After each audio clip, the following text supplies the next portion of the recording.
Coordinator for the Alliance for the Chesapeake Bay. So I'm based down here in Annapolis, Maryland, which is where our headquarters for the Alliance for the Chesapeake Bay is. We are a watershed-wide organization. So you're up in Pennsylvania. You all already probably know about the watershed you're a part of, which is why you're here. And this is a training that we lead down in Maryland. We've also done some in Delaware. And we're really excited that we've reached out with our local partners so that we can offer this up in Pennsylvania. And you guys aren't that far north. You're kind of close to Maryland, right? So it's close enough that maybe I can consider, oh, just adopt you guys for a little bit. We'll bump the Mason-Dixon line up. So my background is in environmental studies and environmental humanities. I've been an ecologist for well over a decade now. I've been with the Alliance now going on to working up to 2 years. And tonight we're going to talk specifically about the details of what it really takes to know about trees to plant them well. I compare this a lot to kind of when you're a tree steward, you're kind of like a tree OBGYN. You're there to help get them in the ground, get their life started, get everything set up correctly, and then, they're off on their way. If you're like taking an arborist course, that's maybe more like a tree surgeon, down the road. But to give you some framework for this evening, we will be going through a PowerPoint presentation. I'll be talking and showing a lot of visuals about the different topics we're covering. You can unmute, but I ask that if you have a question, please put it in the chat. We have another coworker here, Rebecca, who will be coordinating the chat with any questions you have. I will also be taking breaks for chats, so go ahead and write them down if you want to ask them verbally. And then at the end of the presentation, we will have more time for questions as well. So don't worry if you've got a burning question about why does my oak leaf look like this, or what the heck was that chemical you said, and what does it do again for soil? We'll have plenty of time to get to them. But other than that, if you can leave yourself on mute during the presentation, that just makes it easier for everyone. And if you want to turn your camera on, feel free to do so. And I'm going to share my screen, and we're going to jump on in. Alrighty.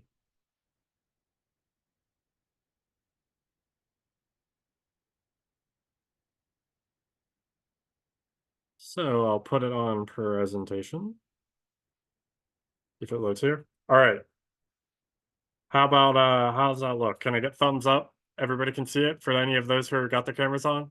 See, that's why we got those A+ students with their cameras on. They're instrumental. All right. So the tree steward training, what we're going to talk about on this first session, because we're going to be doing several of these, we're studying the basics, tree and soil biology.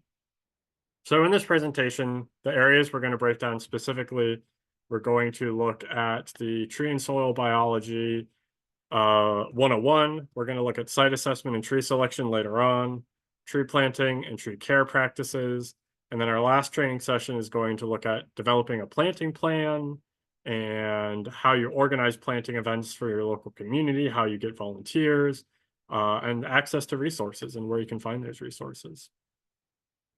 There are two printed resources that you can find out there. They're also online that we really recommend: the Urban Watershed Forestry Manual, Part 3, Urban Tree Planting Guide. It's a very sexy title.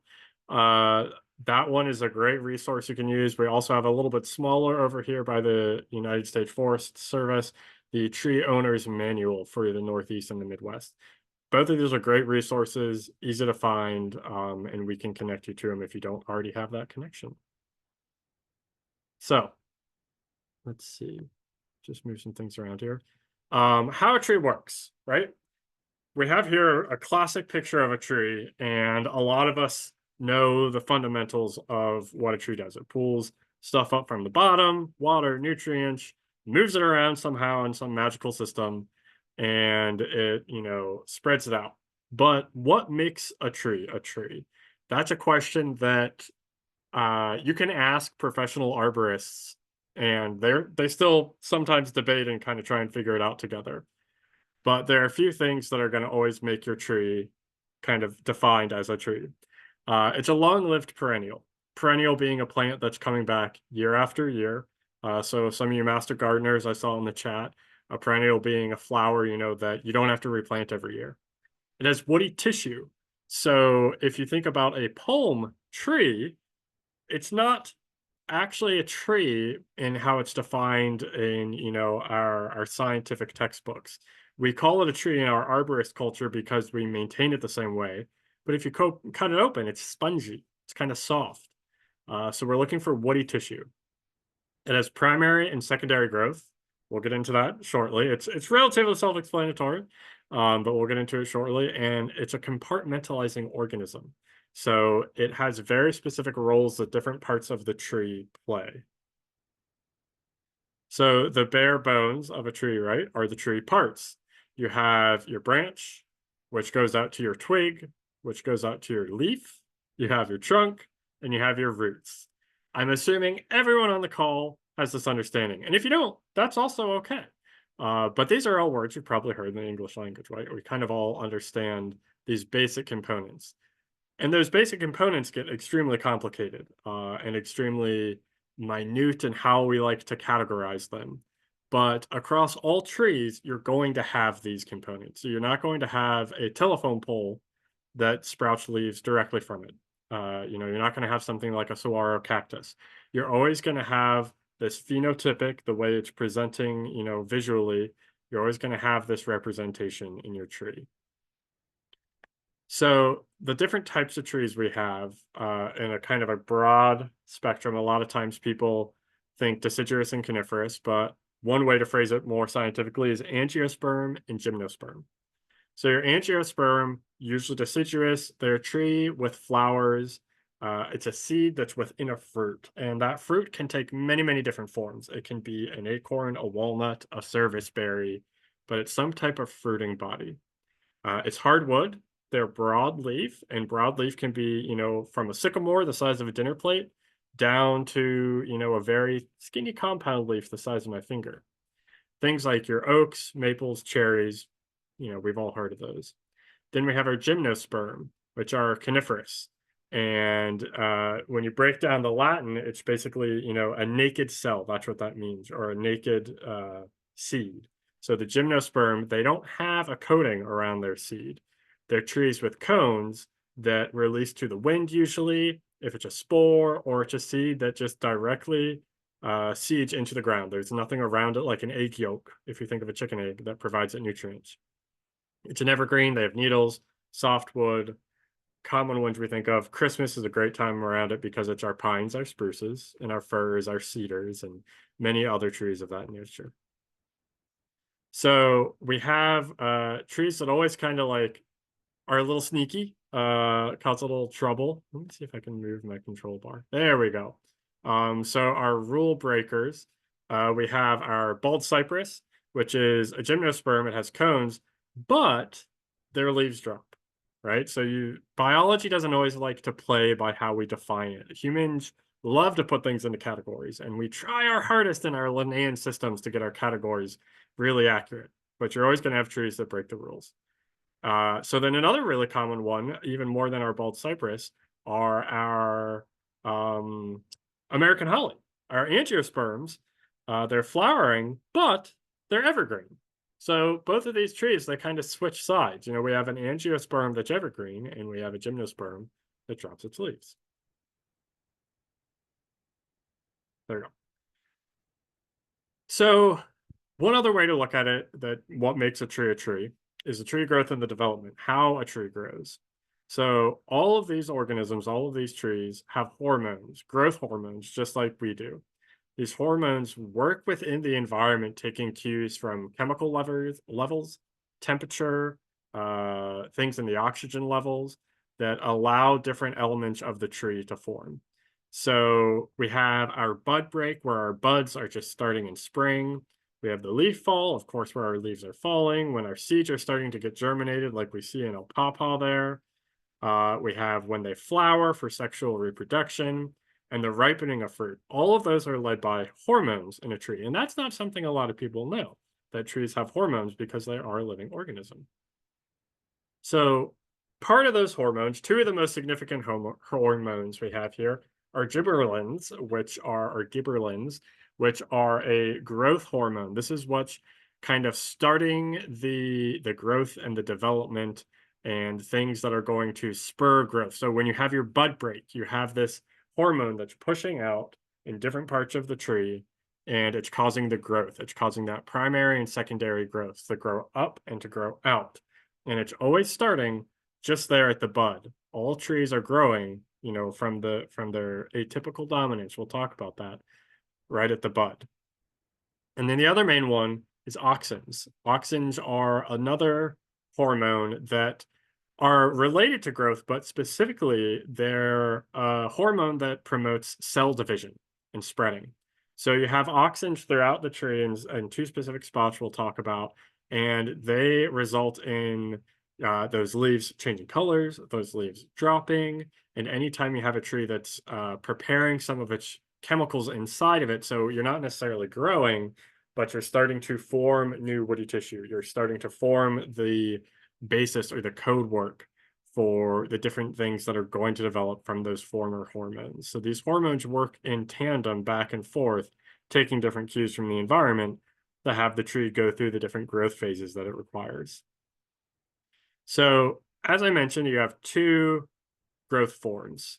You have your primary growth, which is elongation, and you have your secondary growth, which is your lateral growth, your width.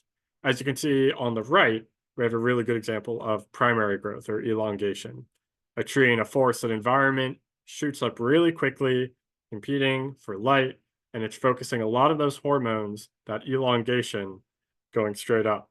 Then you have trees that either because they have more space, or because their competition has changed, or because of their genetics, focus on their lateral growth. This is usually what you see in a tree later on in its life, specifically with our hardwoods in this area.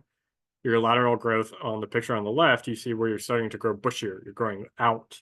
So, once again, pretty explanatory in the definitions. When you break that down, you have your tree growth in a few different areas. So within your tree, you have your meristems, cells that are producing other cells. You can kind of think of them like our stem cells. Then you have your undifferentiated cells. They change from one cell to another when they're needed to, like leaves, twigs, barks, flowers, roots. They have the codes for all of these and can go back and forth.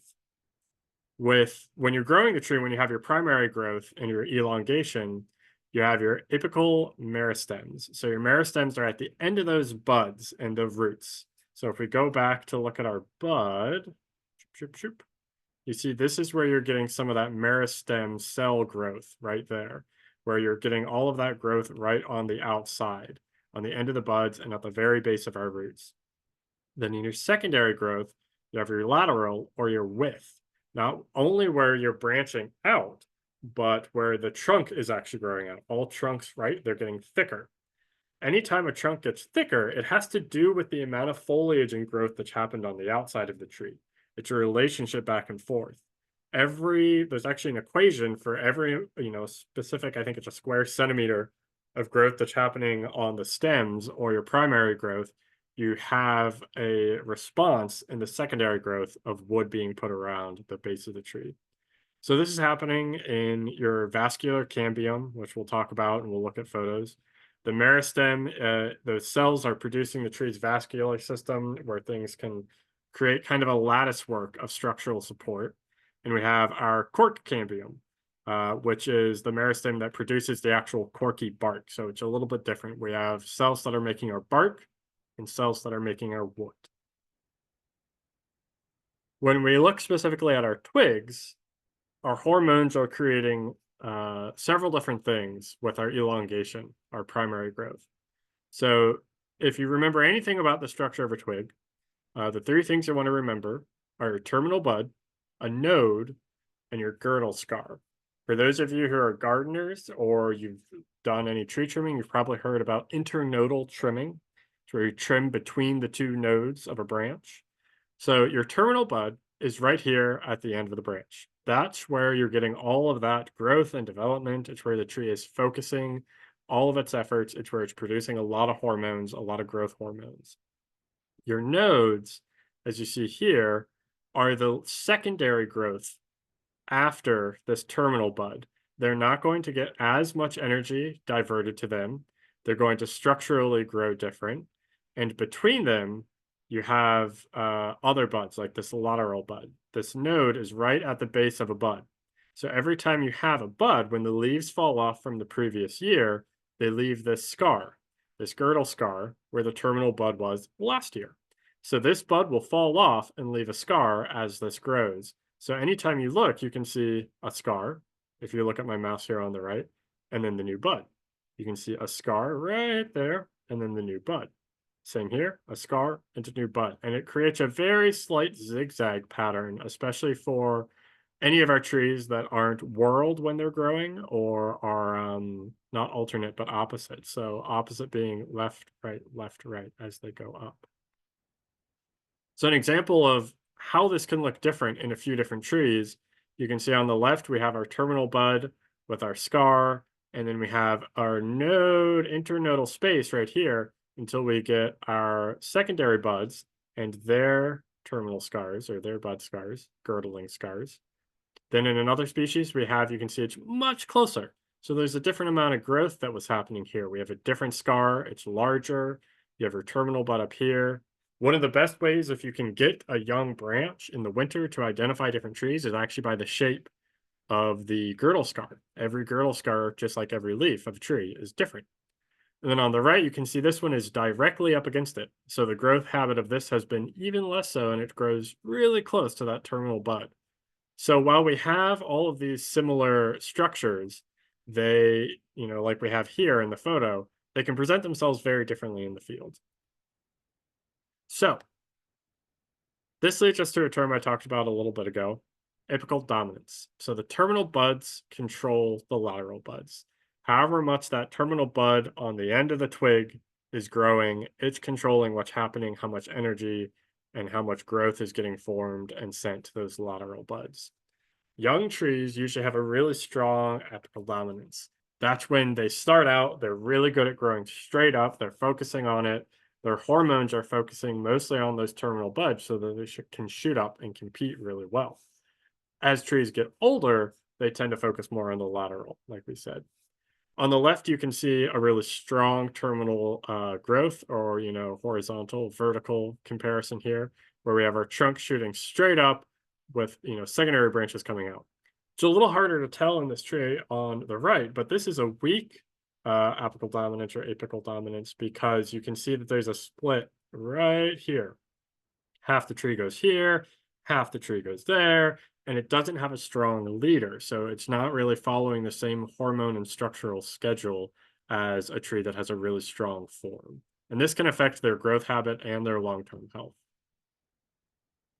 So if you look at this tree, you can take a look and say, I'm going to be quiet for a second, which is very hard for me, but I'll try my hardest. And I want you to just think in your head, or you can say in the chat whether you think this is a strong example or a weak example of apical dominance or apical dominance.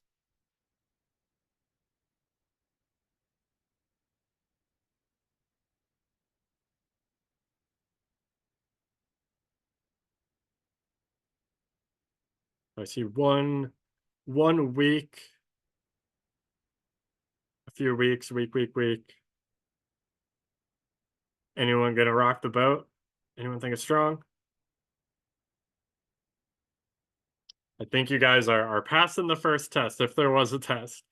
That you're right. You can tell that it's not very strong here because you have three different branches that are kind of competing, primarily two.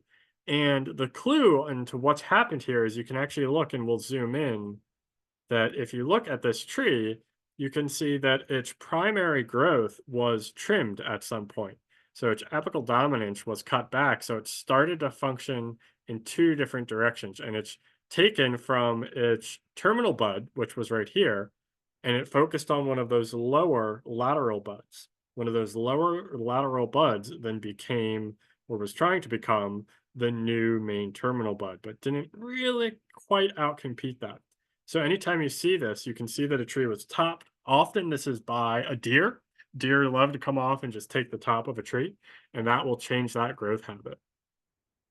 So what this can look like down the road can happen in a coppiced tree like this, where you have a split. Or you have these adventitious buds where they arise from the loss of your primary bud. So that bud is lost and you're splitting off and having two growths, or called a coppice tree or adventitious buds. So that's when you lose that deer browse or someone's broken it or something, in the winter storm, and you get this growth habit. As an arborist, these are most of the trees that cause problems because these are the ones that fall over, that cause more rot and decay. They're not as well balanced, and they're competing with themselves in a way because they're sending resources to both of these trunks and competing with themselves in their foliage up top to try and get, only so much space. So they will always try and go farther away from each other to get more space up top, which will eventually be their literal downfall. So it doesn't lead to a healthy growth habit. You might say, well, why does this happen? It's not a master plan, but it does allow for, more tree fall and more cycle of nutrients and things like that in the forest. So it has its upsides. But when we're doing a tree planting, particularly in an urban area, this is something we particularly really want to avoid. And we'll talk in our later sessions about how we as planters can set trees up for a success to avoid this coppice or adventitious bud arisal. All right. So another one that most trees can do, which a lot of us don't know, are they can have epicormic shoots, parts of the tree growth that branch from a dormant bud. So if you took a slice of a tree, under that bark, there are dormant buds that you can see in the wood structure. And sometimes if you look at a wood cookie or a tree that's been cut down, you can see kind of these little dips in the rings as it goes around.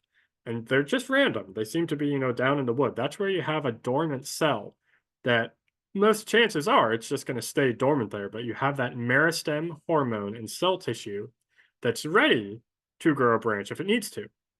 So here you can see a small branch that's sprouted out. You can tell by the whorl, the collar here, that it's grown out of the bark. It's burst itself out because they probably had a large increase in sunlight, or this tree was heavily trimmed up top. And so it's sending out a response hormone to try and get all of those dormant seed or dormant cells to grow as much as they can. So those are epicormic shoots. Why do these exist in nature? Here are two photos. When you have a tree that is falling over, this is how that tree often survives. A lot of you have probably seen this if you've been out hiking.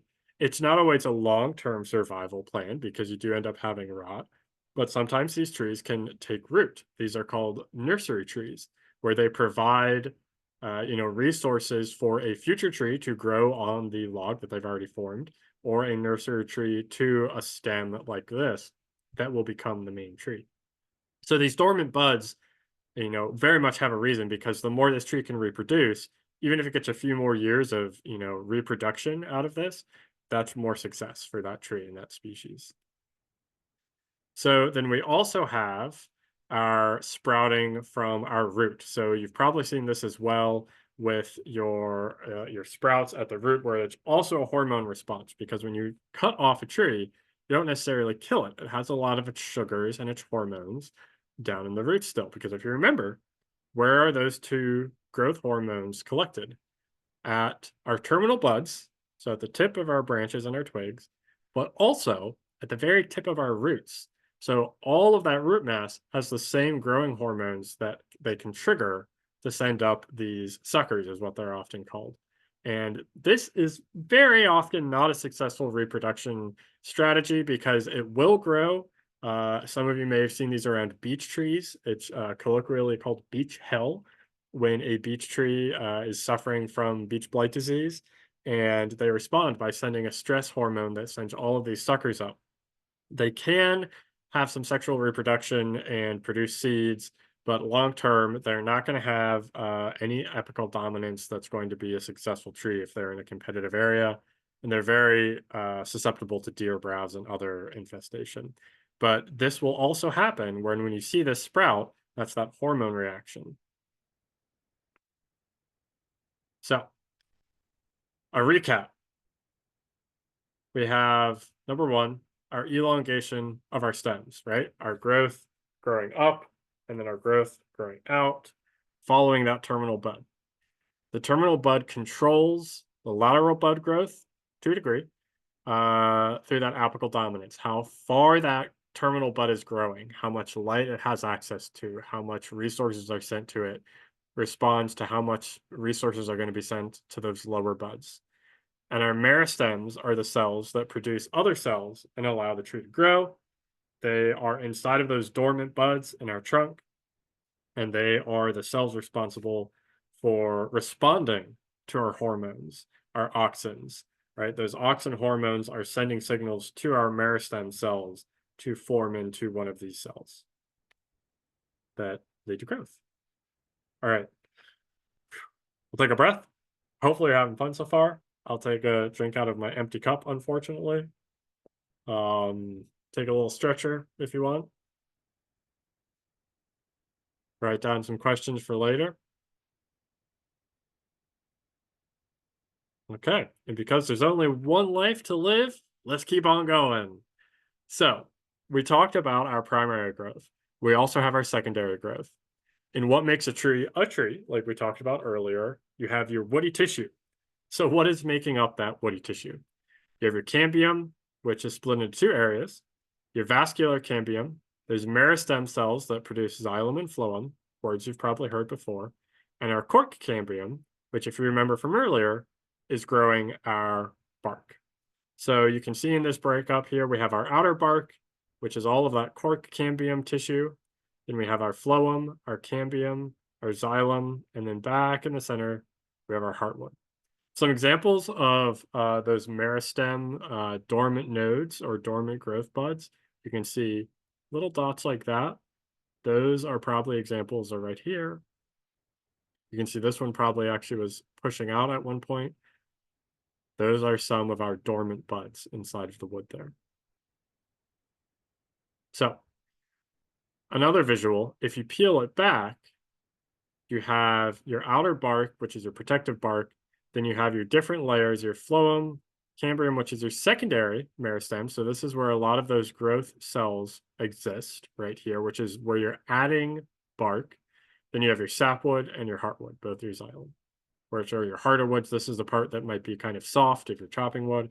This is the part of a tree that's pretty hard. It's called heartwood, or sometimes it's also called deadwood because it's I wouldn't say it's like our skeleton. It serves the purpose of our skeleton, except our skeleton can respond and grow.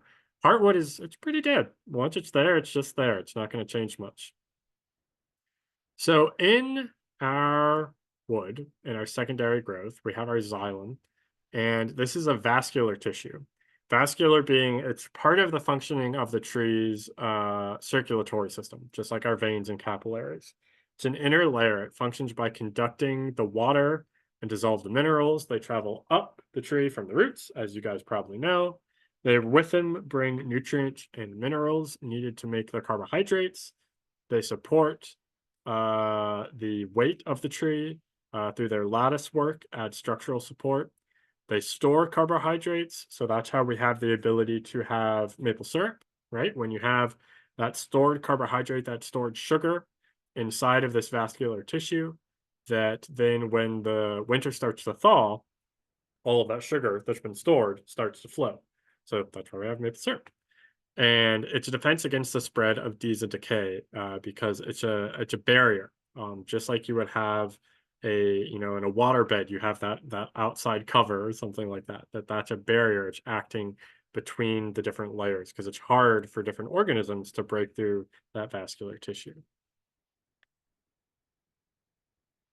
So our xylem is the wood of a tree. Is an easy way to think of it. You might say, well, why didn't scientists just call it wood?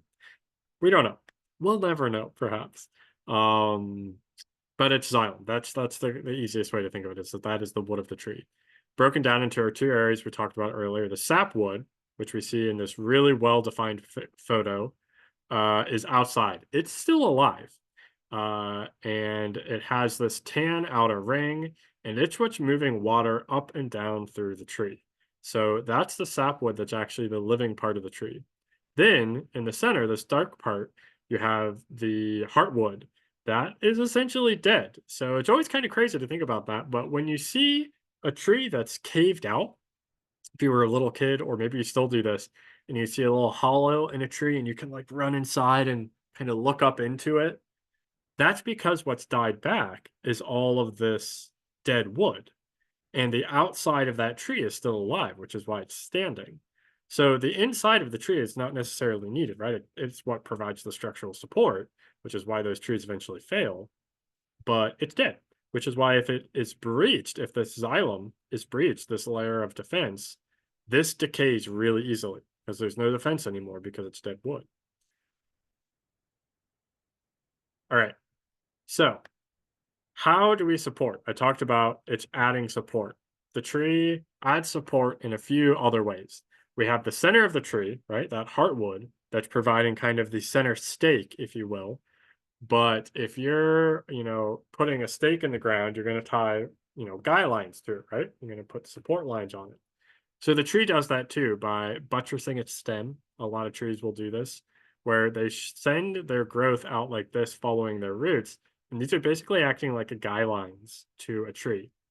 You still have the heartwood down the center, providing that center column of support, but then these buttress stems go out and provide support. And if you look in the Amazon, there are some examples of these that are, really wild. You don't see it as much, but if you find the collar of a tree down at its base, then you'll always see a little bit of branching out like that. Speaking of collars, we also have our branch collars, which you can see over here on the right. Anytime you have a branch that comes out, it's adding tissue. Every season, it adds a little tissue there again and again and again and again. So when you take a cross cut section of that, it actually looks like a screw, like a large wooden screw has gone into the trunk because each layer goes up and makes this little, just the same little ridge of a screw. And this is what gives all of those branches their support. It's also where, when you're trimming a tree, it's where you're going to focus on trimming in a certain way. But these branch collars are adding support to all of these branches because otherwise it would be very easy for them to just peel and fall off. So if we zoom in on our growth, we can see, now this is, through a microscope, that this vascular tissue really is vascular. You have your rays and your cells. So your rays are these shoots coming through that are your living cells. That's what's storing your carbohydrates over the winter, especially for deciduous trees. It's kind of like the battery of the tree, right? Where those meristem cells can grow and change. And you can see at the end of these rays, where these could be buds. These areas could turn into those dormant buds because we have that meristem cell tissue that, when activated by the auxin hormone, could grow into a new branch. And the cells themselves have vessels, right? So these hardwood, these tracheids and conifers, this is what's actually transporting the water and the minerals. These tiny little microscopic tubes or straws are moving up and down through your entire tree through an entirely closed network that's actually working in a vacuum, believe it or not, which is how they're able to kind of defy the laws of physics to draw water that high into the air, is to operate in a pure vacuum. All the way to the leaves are operating through these little straws all the way through it. So if we look not at our xylem, but at our phloem and our vascular tissue, it's different. It's a different area. It's a different growing area. We have our outer thin layer that's right under the bark. So this is where you have the translocation, the conduction of sugars that are produced in the leaves to the other parts of the plant. So you see that cambium there, right, just sneaking through, is growing in. It's giving energy to the cork and the bark and the phloem as it grows a defense for the tree.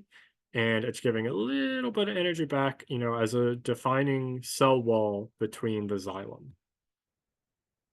This is the part of the tree, not your sapwood, that is usually preyed upon. It's small and it acts as a barrier, but it's the first line underneath that bark.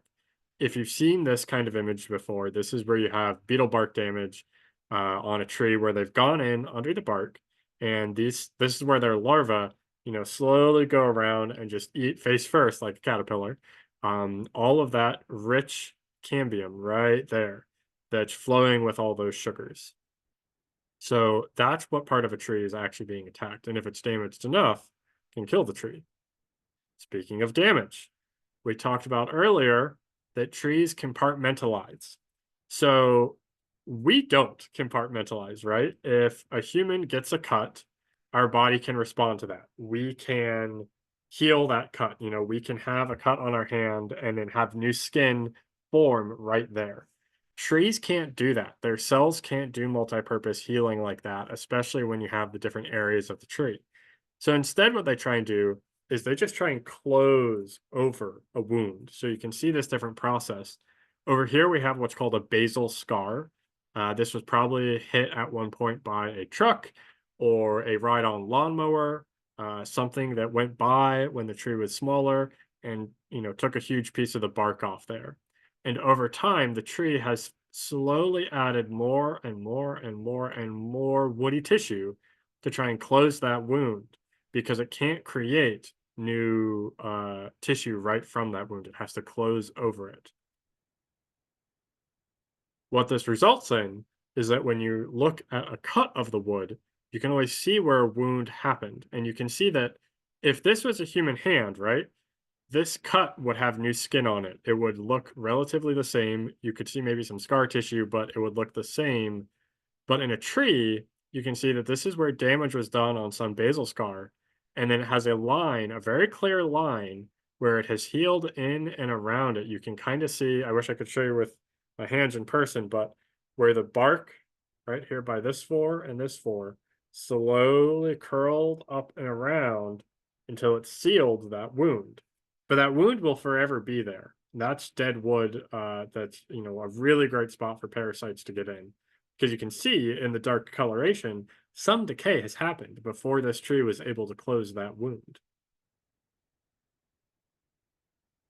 So we have our well, let me say we have our secondary growth recap before I get into kind of our structural of it. So our lateral growth and our trees compartmentalize their injury, like we just said. On our right, we have all of these different layers that we were talking about. We have our vascular cambium, which the xylem is on the inside, flowing with our vascular system and our sugars and our resources. The phloem is on the outside, flowing with our sugars and holding some resources. The xylem is what transports the water and minerals all the way up from the roots to store carbs. It helps support the hardwood. The heartwood is dead. The xylem is the support. The sapwood is the living wood. It's that light colored wood. And once again, our thin layer of phloem transports water and carbohydrates through the tree as well. But it's that thin little layer. All right. So, as we saw here, bark, living phloem, cork cambium, cork. Let's talk more about bark. What is the function of bark? Well, it's multifaceted. So you have part of it is for the lateral growth. It's the new tissue that is being put on the outside of the tree as you have that lateral growth growing out and out and out. It also moderates the interior temperature of the tree, helps keep it warmer when it's cold, cooler when it's hot. It reduces water loss, just like putting saran wrap over something in the fridge. You don't want to get dehydrated in your fridge, so it's holding in that moisture. It protects against injury, which is kind of the most obvious one that we think of. And it also enables gas exchange in lenticels and pores. Both of these images have lenticels in them. If you look over here, you can see these little images or these little lines right here are lenticels. These are actually exchanging gases and sometimes react to light as well. So your bark is still often living. It's also extremely helpful for tree ID. There's a great book called Bark. If you want to learn how to ID trees in the winter, it's a great resource. And then it's cork cambium, right? So it still has some of those growth hormones and they react to, or they send signals to the what? To the meristem cells that produce the outer bark. So if you remember something, remember those meristem cells that are producing all of our growth. They're the stem cells of a tree. Then outside of that, we have our leaves, right? We were talking about earlier the two different structures where we have a needle-based or pin-based leaf, and then we have a larger broadleaf. These leaves, like they're the outside of the tree, just like our bark. Their function, you guys probably know this, photosynthesis. They make food. where there are so many songs about photosynthesis, right? It's the transfer of light's energy into a carbohydrate into a sugar through the wonderful process of chloroform and photosynthesis. They're making the food from the tree. It's also an input of carbon dioxide, water, and light. And it's an output of carbs and sugar and oxygen. So it is kind of equal parts mouth of the tree where it eats and breathes. And you can see over here, you actually have these pores that can open and close, and that's what's holding the vacuum. So there's enough surface tension that when a pore opens here, the water surface tension will actually hold that vacuum throughout the whole tree since it's a microscopic pore, and then they'll close. If any of you have rhododendrons in your yard right now in the winter, you may have noticed your rhododendron leaves go from broad and flat to extremely curled. The reason they curl like that is because they're closing up their pores to prevent evaporation in the winter. So you have trees that respond to that. They're trying to close those pores. Same thing with really hot. You have leaves that will sometimes wilt. They'll come back, but the wilting is not necessarily a sign that the tree is dying. It's a sign that the tree is stressed because the leaves are wilting to close those pores to help retain any moisture they have. So the pores take in carbon dioxide and release oxygen. They control that gas exchange and loss of water vapor, as we just said. They're also the guard cells. They're like our skin, often the first line of defense. They're open at the day and they're closed at night. Which brings us to tree respiration. Like I was just saying, gas exchange. Another way to say gas exchange is respiration. Another way to say respiration is breathing. The process by which cells use the oxygen to break down the sugars and obtain the energy. So you have your oxygen and your sugar. Both of those are needed. Your carbon dioxide is given off. So that's the waste product you can see in the cellular respiration here. And then your energy is produced, which is your ATP. So we're producing that energy, we're producing that sugar. And just like our bodies, anytime you have something that's producing sugar, you're producing a chemical reaction, you're producing heat, you're producing energy in some form. And it's the same in a tree. Now, we all know about photosynthesis and respiration. This is one that in the field, we're not sure where this came from. But graphic designers love to make trees look like this on the left-hand side. And there's an idiom that the roots go as deep and as wide as the canopy of a tree. Some of you may have thought that on this call, and that's okay. Do not feel foolish because that is the common terminology and that's the common phrase that we hear in society. But it's not correct. So usually what you actually have, or almost always what you have over here, is lateral growth in your roots. You will have some roots that shoot down, as you can see here, in depth, in feet. They might go down to 4 or 5 feet, but they don't usually go much lower than that. Maybe they will if there's a water resource, if there's a very high water table or something like that. But they usually don't go much further down than that. They're spreading out laterally, which is why when you see a tree fall over in a winter storm, it pulls up that massive, almost, saucer, that sideways dinner plate of roots, because they're spreading out. So when you're planting a tree, when you're thinking about planting a tree, this is why urban trees are particularly hard to keep alive because they don't have that space. Even if you think, oh, they can keep going down, they really don't. It gets too hard, it gets too compact. So the main function of these roots are anchorage, not Alaska, but keeping the tree intact, storing those carbs in winter, just like that tissue in the bark, the absorption of water and resources, and the conduction of those water and resources from the soil up to the rest of the tree, to the flowering part of the tree, which is essentially everything above ground. The roots also need water and air for optimal growth. And a lot of people don't think of that second part, that they need air for optimal growth. If you have an overwatered houseplant, it dies, right? Because it's drowning. So that drowning is the exact same thing for us. It's a lack of oxygen. Except for them, it's not oxygen, but still gases. It's more carbon dioxide. So we can't overwater our trees just like any other plants because they need that oxygen. Now, a lot of people say, now, Edward, I've heard about a taproot. I've heard that oaks have a really strong taproot, and I know that their roots go straight down. Now, that is true, As you can see in this acorn here, it is already sending out that taproot, and it's already sending out that apical dominance or that apical dominance right here. It's going to shoot that thing straight up, and that's going to grow into the top of the tree. And this is going to really, root itself down and become this lateral root or this taproot.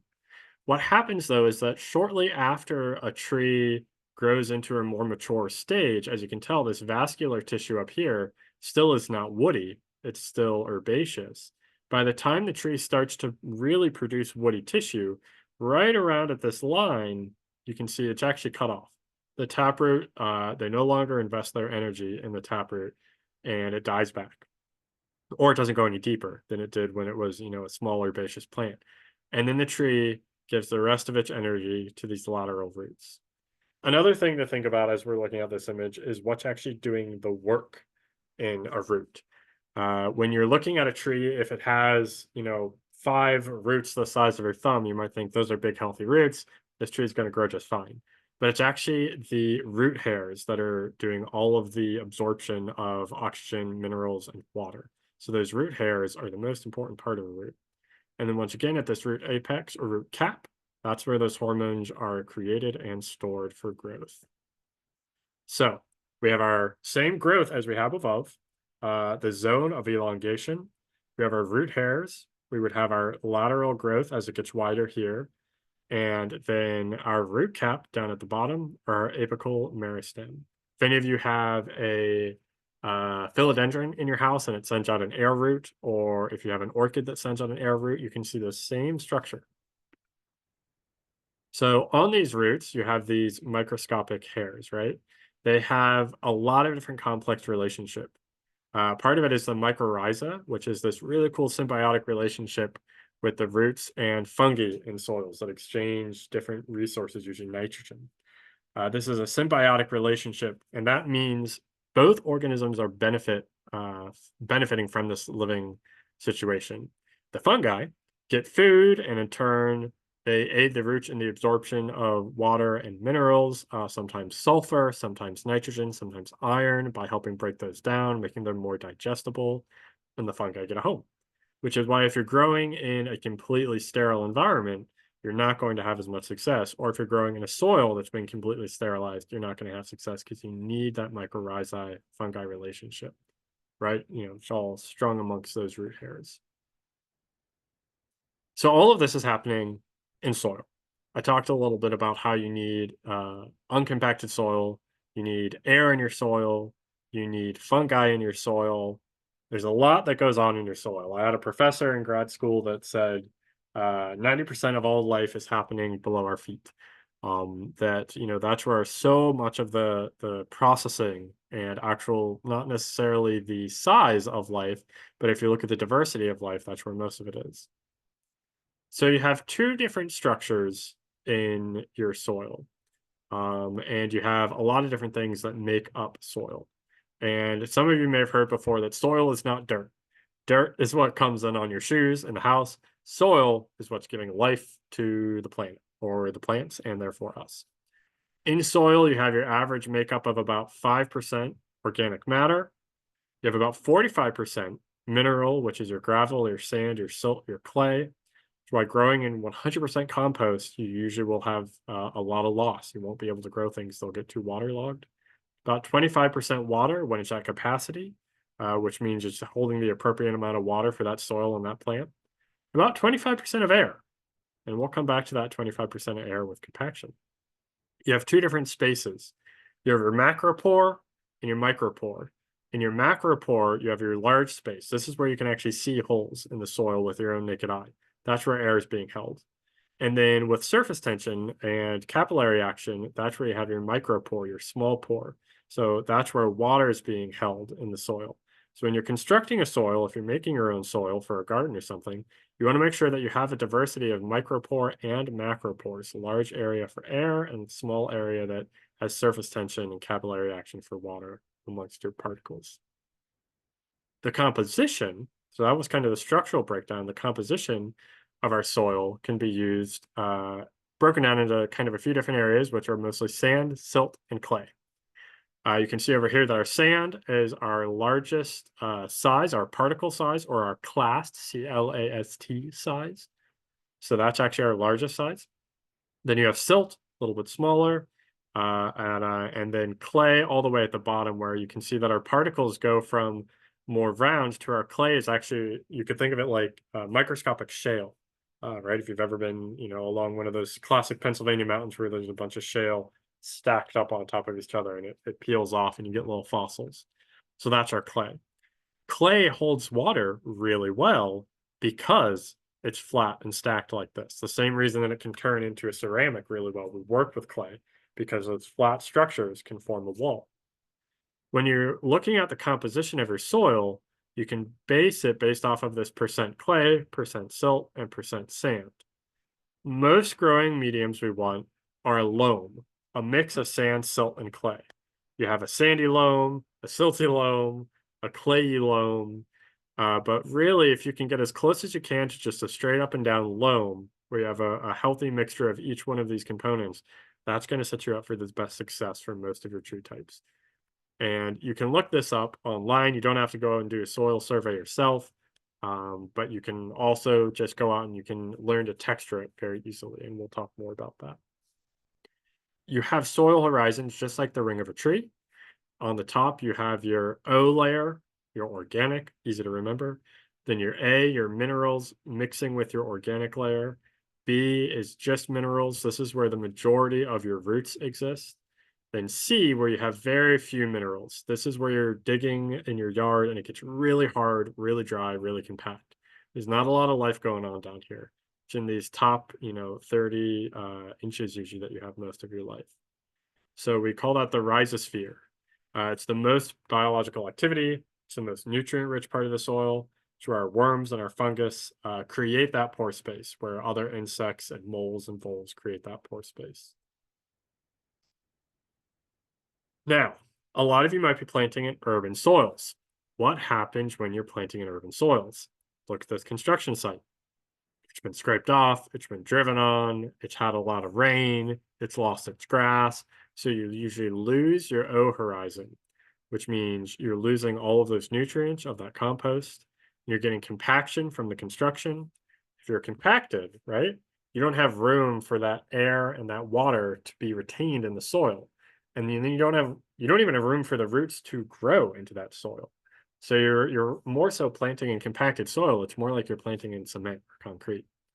So usually when you have a soil compaction like this, you need soil to be added to the site. You can't just, add a little bit of leaf litter and say, well, there was leaf litter before, now we're fine. You've scraped off that entire O horizon. So you have to amend that site, or have really hardy trees that can grow in that. And most of our city trees, our urban trees, are trees that can deal with this really harsh environment.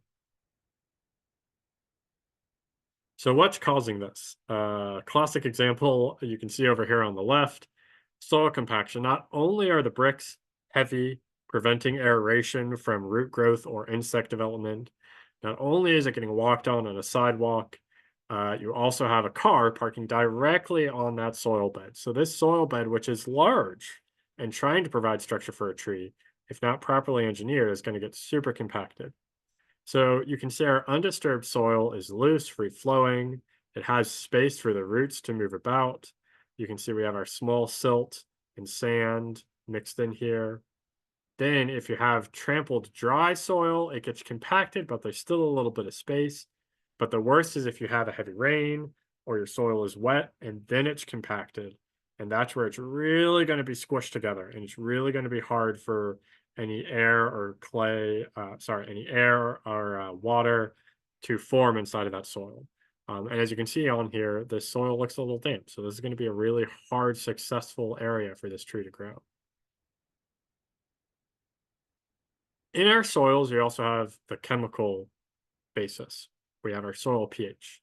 Same thing if you gardeners have heard this.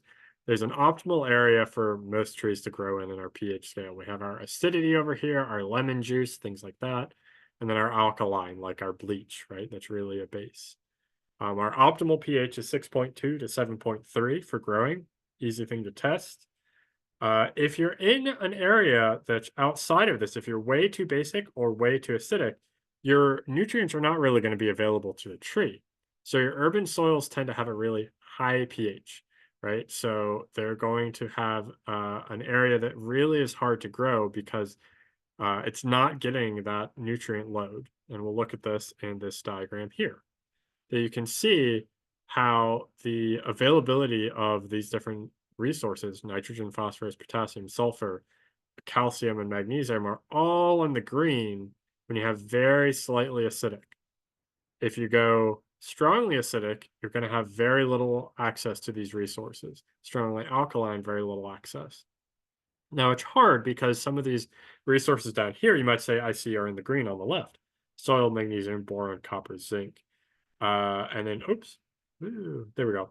And then, that's less common. If you look at a fertilizer bag, you'll see the 12-1-1 or the 1-5-6. Those are looking for these top nutrients. These are what plants mostly need. 90% of the Vita Vita Vegemins, if you will, that a tree needs are going to be these top layers here. So this is why we prioritize this soil acidity because it's what you're going to get mostly. Over here, iron, magnesium, boron, copper, and zinc, molybdenum, they're not as needed. They're less essential. You can have a tree that'll grow pretty successfully. Maybe it won't be a proven winner example, but it'll still grow pretty successfully. So you need that pH to be just right in the right balance. Okay, so that was a whirlwind. I'm sure that was a lot to take in. This recording will be available, so you can look over it again if you'd love to hear my mellifluous voice once more. Um, but it was fast. There are resources that we'll provide as well, so you can get all of the information I provided here. You can look and read at it in depth, more on your own time. Ask me any questions. You can reach out about emails, but we'll make sure to send out these resources as well. And I will go ahead and stop my sharing. We are just about on time, 7:31. I'll tell you what, it's a heck of a task to get through a couple billion years of tree biology in 30 minutes, but hopefully we did as good as we could, and hopefully we're able to learn some. So let me see. Rebecca, are there any questions that we didn't get around to in the chat that you want to bring up? And then if Rebecca doesn't have any specifically, we can open the floor up for some questions as well. Yeah, there was one question that Wendy had put in asking about why there was more growth on one side of the tree cross section versus the other. I think you had a slide with a diagram on it where it was kind of like uneven growth. So that was one question that came in. I think I was able to answer the other ones. I'll put the link to the bark book in the chat as well, since I was asked about. But currently, that's our one question. Awesome. Yeah. So Wendy, out of any of those photos, I will have to go back and see which one it is, which I could open it up, but 99% of the chances it's going to be favoring the conditions. One side was getting more light, or one side was less affected by wind, or one side was farther away from another tree. There is an exogenous force or an external factor that would have created the growth difference between two sides of the tree. Yeah. Let's see. I see some chats. Okay, do we have any questions? If anyone wants to come off mute, you can go ahead and ask questions. You've got me for half an hour if you want me. So go ahead and use that time to ask questions. Um, as a reminder, while I have everyone, before we open it up into questions and people might start trickling out, make sure to have the date saved for the next session, which let me pull up when it is. There we go. It's going to be Tuesday the 4th, 6:30 to 7:30. Be there or be not someone who's super into trees. And remember to yeah, show up. So yeah, are there any questions? Yep, Yes, Wendy. I've got one. This is a question about a young seedling less than a year old. if it loses its primary bud, like from grazing by deer or whatever, is it worth continuing to grow that seedling? Can it recover from that damage at so young an age? Yeah. So it partially depends on the species. Some species will respond better to being, chopped off or munched off early on. But it is within their evolutionary dynamic to be able to respond to that. It's not going to be, I guess you could say, as preferable. It probably won't grow as healthily, and it probably won't have the same lifespan, but it will still grow. There might be other features why or reasons why it might not, but you have plenty of trees that are going to get topped and still continue to grow. It's still going to provide habitat for a lot of different species. It's still going to be part of the food system. If it is an urban tree that you are planting purely for aesthetics, which happens a lot, whether it's for a front yard, for a purpose, if it's a tree in memory of someone, if that's the case, then you might be interested in looking at a different tree because you're not going to have the same health and structure of that tree. But if you're doing a reforestation planting, you're putting in 50 to 1,000 trees, right?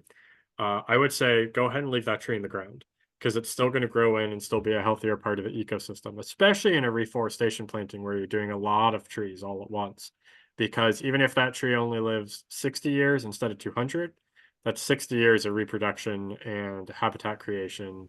And then it's going to also, decay pretty soon. So yeah, I would say leave it in the ground unless it's an ornamental tree that you want to try and replace for a specific structure.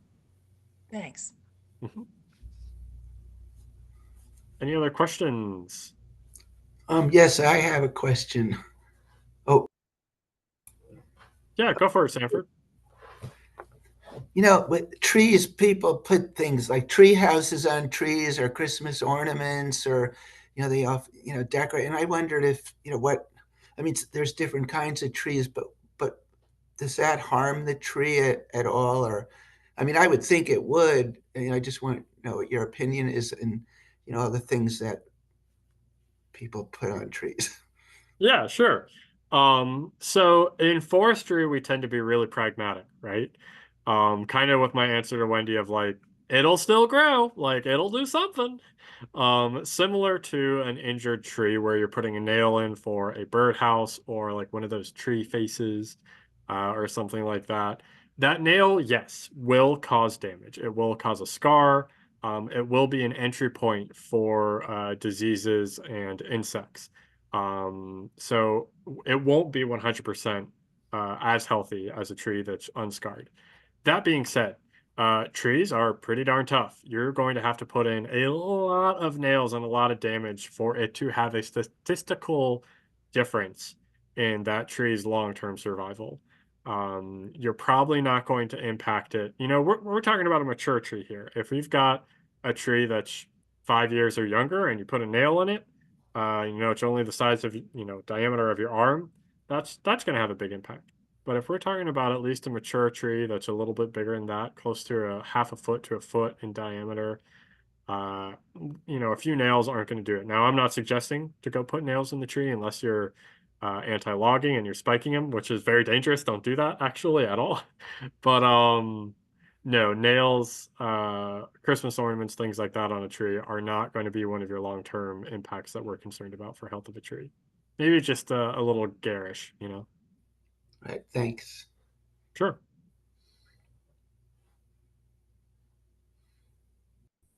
We did have Any other questions? another question come in the chat about looks like yeah, there's some strange mushrooms. They found that they were symbiotic to the tree. But just wondering if that indicated if the tree is sick or not, like if there's, I guess, yeah, fungus growing on it or around it. And I also put this note in the chat, but the official training did end at 7:30. So if people need to leave, feel free to. We'll keep doing our Q&A for a little bit here. And but yeah, that's our next. Yeah, that's true. Yeah, go ahead. You're free to go. But that's a great question. Thank you, Seven. No, it doesn't necessarily mean the tree's unhealthy. That is a common misconception. But it could mean the tree's unhealthy. It all depends on the type of fungus. So it could be a symbiotic relationship where both of them are growing. Like we said, we have those mycorrhiza under the ground all the time. Sometimes you have the flowering and fruiting bodies of that mycorrhiza come out of the soil. That's what the mushroom actually is. That is the flower and the fruit of the mycorrhiza of the fungus. So the fungus is always there. Sometimes you have ones that can damage it. But sometimes that's a sign that a tree is having a really healthy relationship with, the soil around it, that the soil is very rich in organic material and very healthy. So it all has to do with identifying what type of mushroom it is. Mushroom identification is incredibly hard by photo and in person. So I wouldn't dare to guess what mushroom it is. It looking like the bark could be, an evolutionary advantage to predation, making it look like it's bark, so something's not going to eat it. But no, not necessarily a problem. If it's growing in a circle, fun fact, that's called a fairy ring. If you ever see mushrooms growing in a circle after a big rain as they grow, so can tell the kids in the neighborhood that you got a little fairy living in your yard. Thank you so much. That was really cool. Thank you. I appreciate that.